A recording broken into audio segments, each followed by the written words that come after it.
Chapter starts where the last one ended. Loki is conscious and asks Shamrock if he's somehow related to the pirate red-hair Shanks. Loki says, "Great pirates and Tenryubito are totally opposite beings.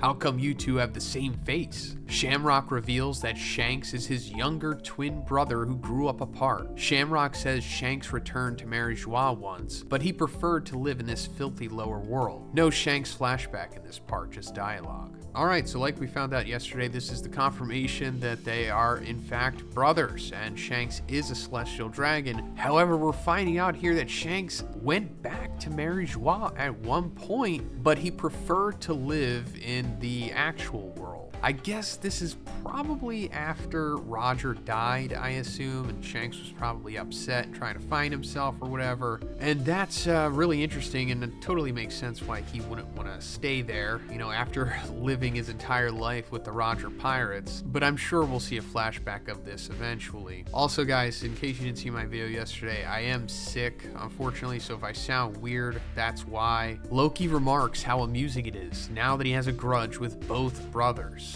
He then swears revenge for all of his animal friends, and Shamrock says, "Are you threatening me?" And Gunko says, "Boss, don't waste your time with the likes of him." Shamrock says, "I know, there's no need for me to attack him directly." Cerberus. Shamrock pulls out his sword and a three-headed huge dog called Cerberus grows out from it. We don't know yet if it's a devil fruit power or not. This Cerberus is similar to Moria's zombie, but looks much more threatening.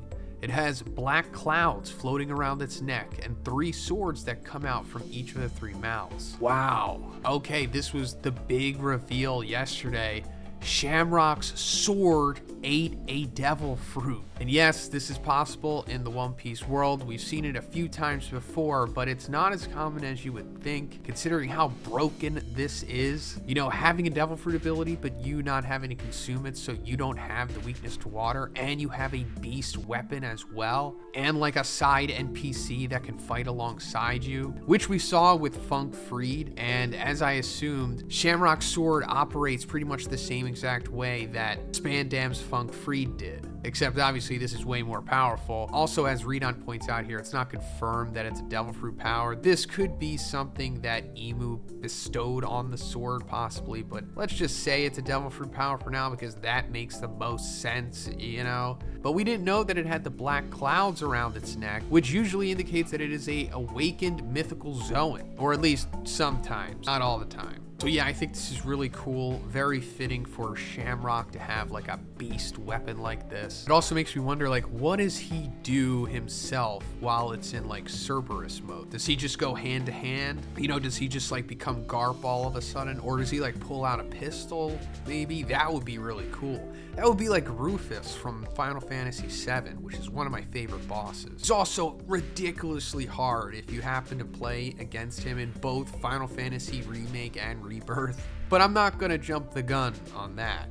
Yes, pun intended. Gunko creates a huge bird with her arrows. Before leaving, Shamrock orders 3 Cerberus heads to fly away from its body, and then he makes Cerberus' body turn back into a sword. He and Gunko then jump on the arrow bird and fly away. Shamrock says, "If you survive this, feel free to come and get your revenge. I'll be your opponent then." Loki says, "No way. You've got to be kidding me. It can't be. To be stabbed by that is bad."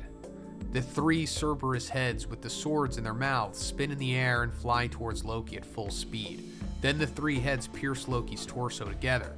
Loki says, "Darn you, celestial dragons, darn you." Wow, that's another layer to Shamrock's fruit power here, or at least implied fruit power. The heads can detach from the body and maintain swords in their mouths, and then the rest of the body can turn back into a sword. Like, definitely has true mastery over his weapon and fruit powers. Understandable since it is awakened, but these are stabbing Loki in the chest here, and I highly doubt that this is going to kill him. Loki's just too much of a beast to be killed by something like this, and way too cool of a character to be set up and then just die before he's even released from the tree. So yeah, he'll definitely overcome this one way or another. Shamrock and Gunko talk as they fly away from the underworld. Shamrock says, "Suppressing them immediately seems difficult. We will start by capturing the children first.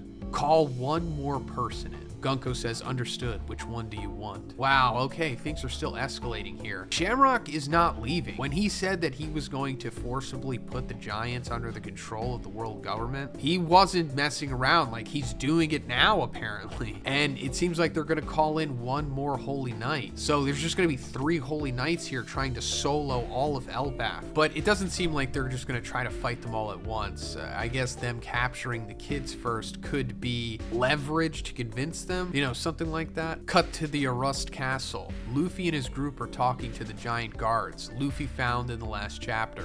Luffy is angry because the giant guards say that they were attacked by Red Hair Shanks, and Luffy can't believe Shanks would do such a thing. Then he says how cool and honorable Shanks is. Nami giggles when she sees Luffy so angry. The giants say, well, then he's someone who looks exactly like him, or could be his brother. And Luffy says, Shanks' brother? I can only imagine him to be a good guy if there is one, but I've never heard him talk about his family. Apparently, he was on the pirate ship since he was a kid. I think his family is probably Roger, Rayleigh, the whole Roger Pirates crew, except Buggy, of course. Okay, Luffy playing around with the idea of Shanks having a brother here, assuming he's a good guy, which obviously he's wrong, but I do think that he will see, possibly even meet Shamrock very soon, maybe, given how things are escalating. As Luffy talks about the Roger Pirates, the scene immediately changes to the mysterious man we saw a few chapters ago. We can only see him from behind, but he's the same person who was drinking with Crocus in chapter 631's cover. The mysterious man is walking towards the Arust Castle. He's very close to the main door.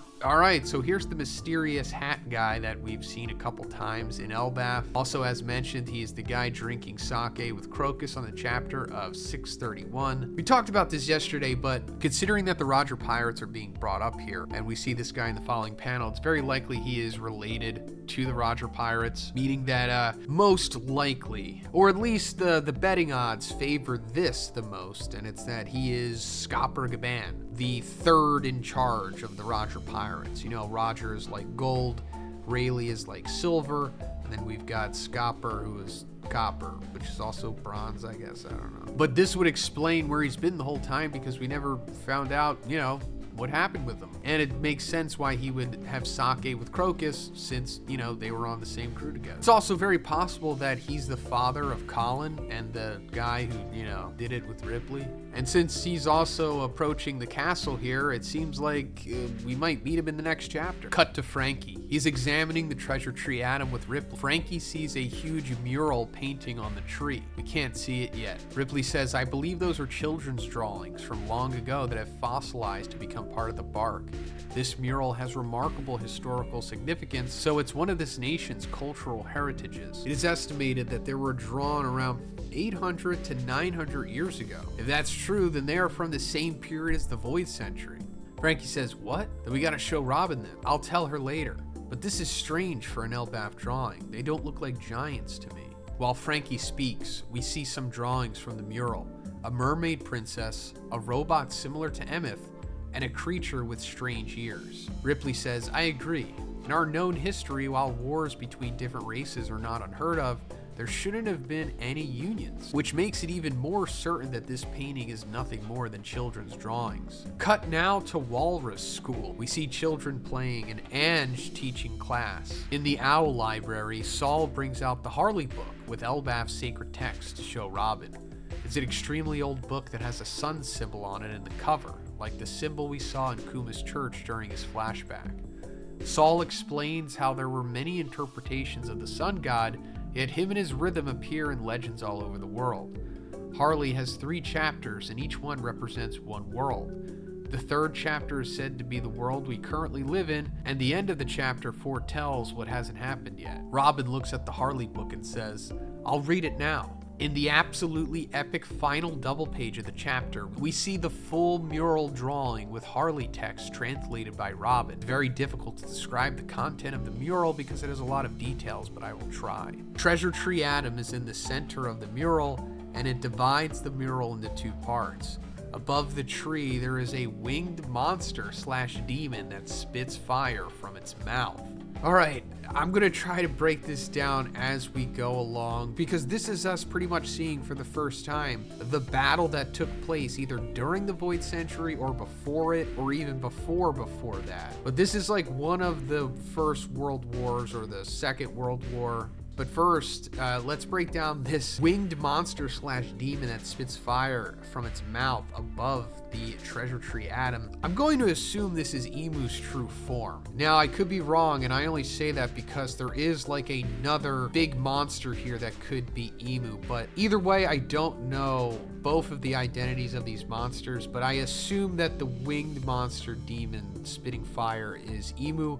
And this is what Emu's true form is. I've made so many videos talking about Emu now, and it all kind of aligns with this. On the right side of the mural, we can see several things. On one side, we see a great city attacked by a massive serpent. And on the other side, we see an ark with a king, angels, and animals. In this part, we can also see a moon and some people making offerings that look like stars. This last part is similar to the painting that Enel found in the moon. Okay, so the great city, which I assume is the ancient kingdom, being attacked by the massive serpent. So this massive serpent is different than the giant winged monster. And I think the massive serpent is Emu's partner in crime, possibly, or something like that. And this might represent who the original sea devil is. Like, this person, I don't know, probably has a fruit that allows them to manipulate water. I'm pretty sure we haven't seen this person yet, or this person has died and the fruit is dormant or something, or there's like a holy knight that has this fruit. And of course, there's always the possibility that this isn't a devil fruit at all, and it actually is like a massive serpent, like way bigger than the one in Skypiea. And I don't know, Emu was controlling it or something, like it's some kind of ancient species maybe. But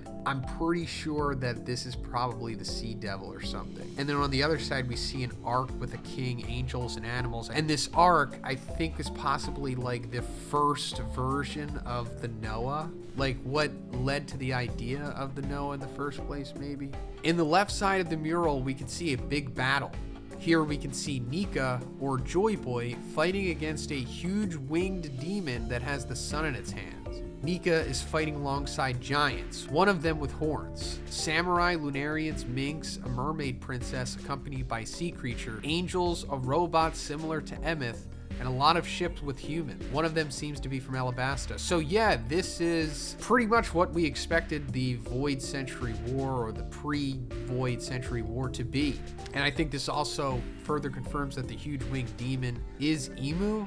Unless there's like 3 separate entities here. I'll have to come back tomorrow with a more detailed video once I get to see the actual mural itself. This is what the Harley sacred texts say. The first world. On earth there is flame. Mankind, overtaken by desire, touched upon the forbidden sun. The enslaved prey. The sun god appeared. The deity of earth is enraged. Together with the serpent of hell flame, they engulf the world with death and darkness. They can't be met again. So interesting. This could be saying that mankind got like a power source from aliens maybe, or people on the satellite planets around the earth maybe, or something like that. Like that sun power, or that perpetual power source that Vegapunk was trying to create. Maybe that's what this is talking about. Touched upon the forbidden sun. They prayed, the sun god appeared. I don't know if this is before or after devil fruits, because Vegapunk said that people's hopes and dreams led to the devil fruits. Unless this is actually a sun god guy. I don't know if this is the same as Joy Boy. Not sure yet. So many questions. And then the deity of earth. I think this might be Emu. And it says, together with the serpent flame of hell, they engulf the world in death and darkness. So yeah, I think Emu had a partner in crime here, who was the sea devil, the serpent of hell flame, and the deity of earth, Emu. They worked together and overcame everything. Then I guess that led to the first big flooding of the world. So now we're coming to the second world. In emptiness there is breath. The deity of the forest dispatched demons. The sun did nothing but spread seeds of war. The people of the half moon saw a dream. The people of the moon saw a dream. Men became gods after slaying the sun. The deity of the sea rampaged. they can't be met again. So that's interesting. Deity of the forest and deity of the earth. I think that goes back to that ritual that was taking place in the Skypiea flashback, right? I mean, they didn't mention the deity of the sea, but it's being mentioned here again, and I don't know if that's now the same thing as the Serpent of Hellflame, or these are like old names and these are newer names. Like this is like the Old Testament, this is the New Testament, I don't know. And then the third world, in chaos there is void. The troubled shadow remembers the promised day and listens to the sound of the fragmented moon. The sun god dances and laughs, leading the world to its end. The sun will return, and so comes a new morning. They will meet again. So that's way easier to decipher. This is just Luffy being the chosen one and winning in the end. Pretty clear cut there. But let me know what you think about this in the comments, guys. I'm going to make a follow-up video to this tomorrow, if we get to see that mural fast enough. But let me know what you think about it in the comments, and subscribe if you haven't already. Have a great day. I'll see you in the next one.